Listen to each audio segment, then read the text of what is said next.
Now that we understand, we think we know that it's a doggy, and the doggy is looking for bone-like things, well, all right. Now's the time for us to start surfacing some content that we also think the dog will be interested in. So we're going to also talk about other bones or steaks or dog houses, or maybe there's a really nasty cat that he'd like to chase. Now this is all well and good, except that it is bloody difficult to map every damn piece of content on your site to all of this context that makes it valuable. And we used to say, oh, well, content is king. Content is still king, no matter what we hear. But it's the context that's going to drive the marketing. The context is going to make us successful. That's the make or break. You still can't get by without content. This is a Dilbert I rather love. We have a gigantic database full of customer behavior information. Well, excellent. We can use nonlinear math and data mining technology to optimize our retail channels. And I know lots of bosses like this. Well, you know, if that's the same as spam, we're having a really good meeting here. The truth is, if you talk to executives and say, the data is not telling me what to do. Google Analytics doesn't analyze anything. We have to do the analysis. People don't even know what they're looking for. There are still people out there that think that time on site is important. The least important page on your website is the home page. If it's well designed, people are going to click to whatever they're looking for immediately. In a good redesign, you'll find the time on the front page may go from 15 seconds down to about 6. Does that mean we've done a bad job? No, it probably means we're making information available in a good way to the people who are supposed to use it. So the executives don't really know what to do, and these are actually some figures from Forrester. They're from 2004, but I really don't think that they've changed very much. Putting together the data, forming the hypothesis, nobody can really quite figure that out. But the thing is, acting on the findings. That's the kicker. Over half of the people interviewed didn't know how to act on the findings, which also indicates that that 3% for interpreting the results is probably wrong. Because if they can interpret the results, then they'll also know what to do. And that's the beauty of the content profiling and the tools that we're now seeing in state-of-the-art content management systems, because they're helping us do this analysis. They're surfacing information that we can use in an actionable way. So these are the way marketers look at our target groups. But the thing is, it's very, very difficult to relate to these characters. We can't really get inside their heads. So what we do is we create, instead of stereotypes, we create archetypes. Characters, people who have a personality that we understand. So suddenly, maybe it's Bugs Bunny, or it's Jerry the Mouse, or it's Pluto, or it's Curious George. Suddenly we understand things. We understand things about these segments that are very, very important. Lots of bullet points here, sorry about that. They are representative of larger groups, but the important thing is they're based on real research. You just can't make these things up out of your head. I know a lot of people do, but those aren't good persona. The most important thing is that they keep everybody on the same page. When we say Jerry the Mouse, hey, we have a shared reference. We understand who Jerry the Mouse is. And we can hold content up and say, well, is this content that Jerry would be interested in, or is this something that maybe Bugs would be interested in? And these are critical decisions that need to be made when you're doing the profiling. It's a hell of a lot easier to profile from an archetype than it is from a stereotype. So this is a typical persona. This is a very, very basic one, but we know who she is and where she lives and what she does.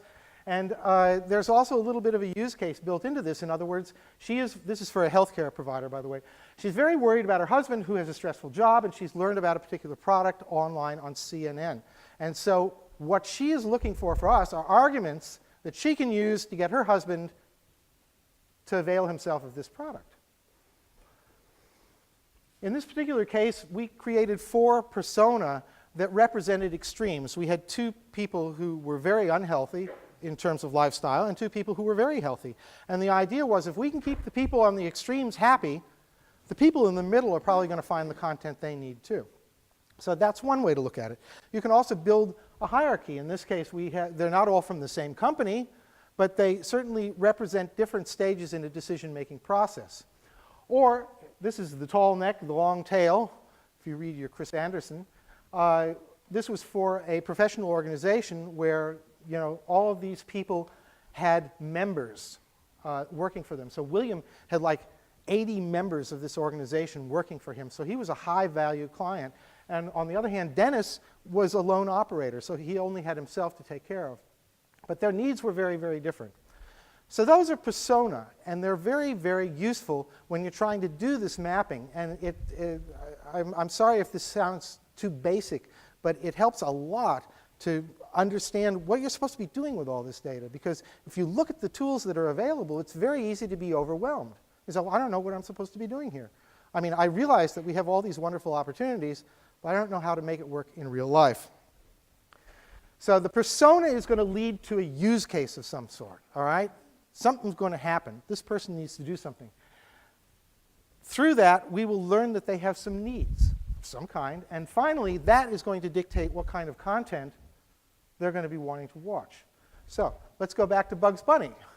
So Bugs Bunny is our persona, and Bugs Bunny wants the carrots, and Elmer Fudd is going to stop him with a big shotgun. You silly wabbit. So what are Bugs Bunny's needs? What's his need? What? A gun? Well, be more generic. You may be right, but what if we sort of back up a little bit, what is his generic need? What? Defense?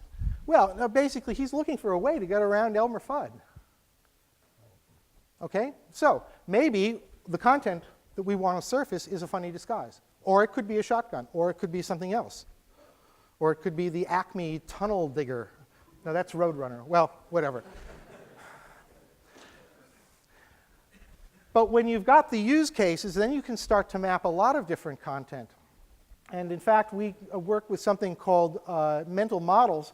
This is for somebody getting up in the morning, getting dressed, eating, and going to work. And what kinds of activities are above the line and what kinds of products are needed or below the line. And we can map these to different ways in which we can present the content to a user or in a particular situation. And there'll be different use cases for all of the different persona, and often multiple use cases per persona, depending on what their need is. I mean, I'm Eric. Sometimes I hold lectures. Sometimes I drive cars. Sometimes I cook. My needs are very different depending on what I'm supposed to be doing. And this is the problem, though. After we've done all of this work and we've launched this site, what happens? Is that right? Launched. Move on. No more budget. Let's do something else. And so the personas and the mental models and all the rest of this good stuff that we've worked on gets thrown out. That's kind of too bad, because we never have proof of concept. We never quite know, are our personas correct or are they not correct? Did we do a good job? Did we not do a good job? Anyway, that's where it usually ends. Wrong, wrong, wrong, no, no. When our site launches, we want to be able to use the CMS to control the personas, to improve them, and to fine-tune our messages. Maybe the dog isn't interested in cats. Maybe he's interested in other dogs. I mean, who knows?